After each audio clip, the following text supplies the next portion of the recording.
I love Sonic. His games are so well put together and engaging. I can't wait to see how he makes a jump to 3D. I regret everything. You know Sonic, right? That blue rat on Speed named after the food restaurant who's friends with an enchilada? That Sonic? He was and still is an icon of gaming to this day, and everyone knows who he is from his 2D adventures. Now, I could sit here and tell you that he's had a rough transition to 3D, but literally every single review on YouTube says that. Trust me, I'm one of them. Not every game can make the switch to 3D so seamlessly like Mario or Zelda. Some series take a misstep, or 2, or 3, or 4, or 5. Okay, I think you get the point. Sonic's 2D gameplay was near perfect and was on par and arguably even better than Mario in the early 90s. It was fast-paced with eye-popping graphics on levels with fantastic designs. The controls were iffy to say the least, but it's easy to see why Sonic was right up there with Mario as a gaming icon. And you'd think the transition to 3D would be easy. Just turn the camera behind Sonic and make the levels have more depth. Simple, right? Fucking no! Anyone who's played a 3D Sonic game knows the gameplay did not translate over at all, and that's putting it nicely. The controls that were already not great in the 2D games got significantly worse, and it was impossible to keep Sonic under control. This is why we got the homing attack in Sonic Adventure, because the developers knew these controls were dog shit and needed a way to somewhat manage his speed, but they could only do so much. Even though the Sonic Adventure games had some flaws, they were still very fun and weren't terrible entries for Sonic to jump into 3D with. No, they weren't Super Mario 64, but they also weren't Bubsy 3D, so it could be worse. And by God, did it get worse. After Sega crashed and burned with the Dreamcast, they needed to figure out how to be useful in society. And with two relatively good 3D Sonic games in the past few years, it made sense for them to make a third game on consoles that people actually bought. With a more powerful console and a controller that wasn't the stupidest fucking thing I've ever seen, a new 3D Sonic game was just what Sega and the Sonic team needed to remain relevant and not be forgotten. And oh boy, will this game never be forgotten. Today, we are taking a look at Sonic the Hedgehog, also known as Sonic 06. Sonic the Hedgehog was released in late 2006 for the Xbox 360 and early 2007 for the PlayStation 3. The game was made to celebrate the 15th anniversary of the Sonic franchise. Might be the worst 15th birthday present ever. Development began after the greatest Sonic game, Shadow the Hedgehog, came out and was meant to restart the franchise, asking the question that nobody was asking: what if Sonic was in the real world? Mystery solved. The game was first revealed at E3 2005, but the final game title wasn't announced until later that year at the Tokyo Game Show. I'm sure this won't get confusing. Numerous, and I mean numerous, problems arose in the development team, including the entire Sonic team being split in half, with half working on Sonic 06 and the other half on Sonic and the Secret Rings to give the Wii a game, since Sonic 06 was too high quality of a game to be put on the Wii. I can't believe I just said that without laughing. The Sonic team had a set-in-stone deadline of the holidays of 2006, but now with half of the team working on a different project, it was going to be much more difficult to complete the game in time. Remember, this was less than a year before the game was to be released, and they needed to make the game for two separate consoles. You can see how problems could arise. The Sonic team then made the smart decision of ignoring all quality assurance testing and bug reports to push the game out in time for holidays. I can only imagine how the workers felt about the deadline. Alright everyone, we have finally decided on the release date for Sonic the Hedgehog. We have decided on November 14th. But today's December 1st! This game was extremely rushed out, which led to a lot of problems, and that might be underselling it. The game opens up with Princess Elise holding the Festival of the Sun in the city of Soliana before a random hallucination of a creature that looks like it belongs in Shadow the Hedgehog, not Sonic. And then of course Eggman shows up, except he looks more like the Lorax than an evil genius. Although he's never really looked that intimidating, to be fair. He wants to get Elise's secrets of the Flames of Disaster, which involves the Chaos Emeralds for some fucking reason. Just kidding, we know the reason. It's because it's a Sonic game, and they can never make a unique story without including the Chaos Emeralds. Sonic shows up, and from here on out, I can just not take this story seriously. I feel bad because I know they really tried to make this story have depth, but I'm sorry. Sonic does not fit in a game with realistic humans. Now you may counter that by saying Eggman has been in the game since the beginning. How is this any different? Well, for one, Eggman looks fucking ridiculous and fits in the cartoony world. And two, we all know the developers want Sonic and Elise to have a romance story, and I don't support bestiality. Unless it's Crystal. Come on, we all have a weakness. The cutscene ends and the game starts loading into... oh, it loaded into another cutscene. Jesus, what the hell happened to the graphics? And now we're loading again. This loading screen legitimately lasted 45 seconds. I'm not exaggerating. And now we're randomly thrown into the gameplay. Finally, Sonic has always had great controls. I'm sure this will be fun. The game plays pretty much the same as the Sonic Adventure games as a 3D action platformer at high speeds, and it controls just about how you would expect.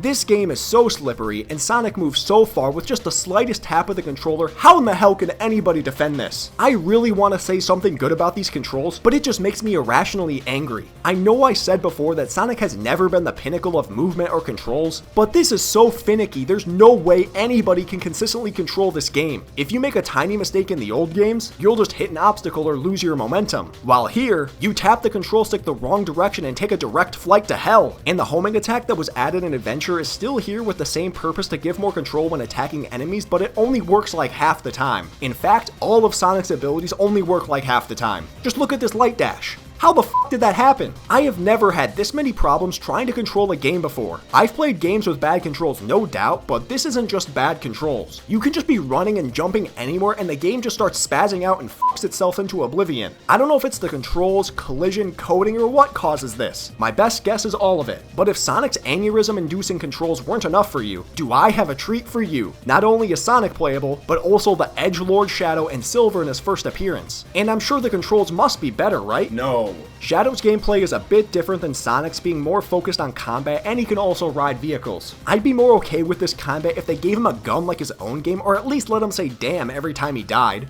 Damn, not here. Unironically, the best voice acting in any Sonic game. Before you even have a chance to ask, yes, the controls for Shadow are just as bad as Sonic. Definitely not worse, but just as shitty. And then Silver's controls are more unique, but they still make me want to punt a baby. I cannot believe this game has 3 different gameplay styles and all 3 of them suck. Silver's levels are much slower than Sonic or Shadow and focus more on using his psychic abilities. In theory, this is a really cool idea and is a nice change of pace from the fast-paced migraine. But this is Sonic 06, so of course the game mechanic is broken and doesn't work as intended. All you need to see is the fight as Sonic against Silver. Look at this bullshit. How is this fair? Well, at least since we get to play as Silver, we can use this bullshit to our advantage, right? No. Controlling these objects works about as well as trying to fit a 10-foot ball dangling from a string into a 4-foot hole, all while being blindfolded. In other words, not good. Again, the idea for this is great. That's all I can really say about it. You'd think this wouldn't be that difficult to control, but this is Sonic 06 we're talking about. Take any simple game mechanic you can think of and it's automatically ramped up 10 times more difficult with glitches that make no sense. There is not a single character or single part of this game that controls well. Not one. Well, even if the controls are terrible, maybe the level design can make up for it. What do you think? Just like any Sonic game, the levels are all linear with the goal of reaching the end to complete the stage. This concept was phenomenal with 2D games and not just for Sonic. Super Mario Bros. Was basically the exact same idea and multiple other 2D games had the same basic idea. But you know what Mario did when it changed to 3D? They changed the level design because linear levels do not make sense in 3D. This is why I don't like 3D Land or 3D World as much as any of the other 3D Mario games. No, they're not bad, but they were significantly worse than the average 3D Mario game. But even though I don't love those Mario games, Sonic 06 is infinitely worse. Oh my god, these levels are the most bland and unexciting locations to run through. They all just look like generic levels that could be in pretty much any game ever. Nothing here screams Sonic or stands out as something that could only make sense in a Sonic game. And with the crazy high speeds and the only real goal of reaching the end, there's no reason to try and explore the levels at all either. I mean, you can't even explore if you want to because you move too fast and run past anything interesting in like 3 seconds. And even more than that, there's nothing to even search for in these levels, so even if you try to explore,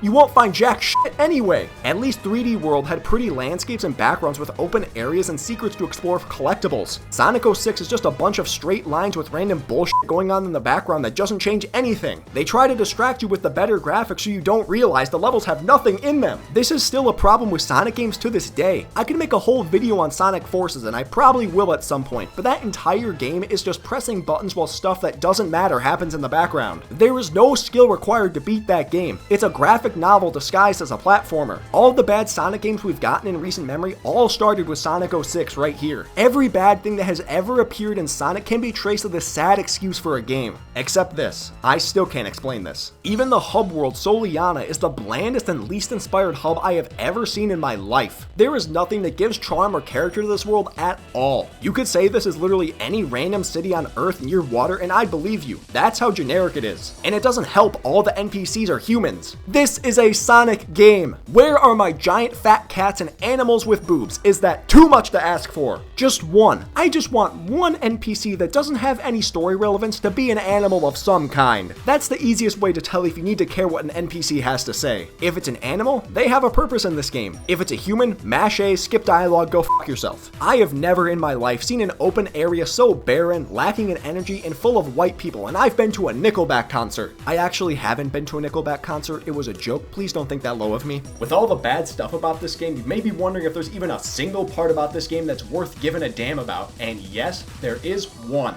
The same one thing that every Sonic game managed to somehow get right, even when the rest of the game belongs in a trash compactor: the music. I don't know how they did it, but this game has such a good soundtrack it doesn't deserve to have. They must have put like 95% of the budget into the music because there's no reason for it to be this incredible. There are countless songs I could name in the game that are some of the best in the series. The level design may be at the level of a newborn baby's drawing skills, but the music sounds like it came straight from Mozart or Beethoven or Bach or Little Uzi Vert or any of those other famous composers from history. If I really needed to pick a favorite, it's not even a hard choice. The final boss theme is one of, if not the greatest final boss theme to ever exist. Everyone can agree this game is a heaping pile of dog shit, but this song is the diamond in the shit. If you were around on YouTube in around 2009, you know how popular this song was because it was everywhere. It's gotten less and less popular as time has gone by, but this is one part of the game that we can never let die. The gameplay and writing, I'd kill that twice if I had the chance. But the music will always be praised and belongs on a pedestal in video game history. If only they could have made the rest of the game on par, but with the game being rushed, we were never gonna get that. Instead, we just got the anti-Breath of the Wild. Awful gameplay with amazing music as opposed to fantastic gameplay with no music. Also, sorry if you just got the final boss spoiled for you, but who really cares? Has anyone ever played this game for the story? You want the short and sweet version of the story? Basically, Sonic tries to save Elise, Shadow releases a demon who tricks Silver into thinking Sonic caused the destruction, Shadow tells him it's the demon's fault and they need to stop it, the demon wants to bond with another demon who's sealed inside of Elise, Sonic then gets fucking murdered, which causes Elise to cry and release her seal on the demon. Don't know how that works, but that's par for the course for this game. The demons fuse to form Solaris or Solaris, I really don't know how it's pronounced, and the Chaos Emeralds revive Sonic so he can team up with Shadow and Silver to fight it. They go Super Saiyan because this is a Sonic game and that always happens, and then they succeed in killing God. This resets history and stops the events from occurring, which basically means this whole game never really happened, and that's how we should keep it. At least the developers also knew this game was so bad they wiped the events from the Sonic universe. At least they got one thing right. This game was such a disappointment, the likes of which I have never seen from Sonic.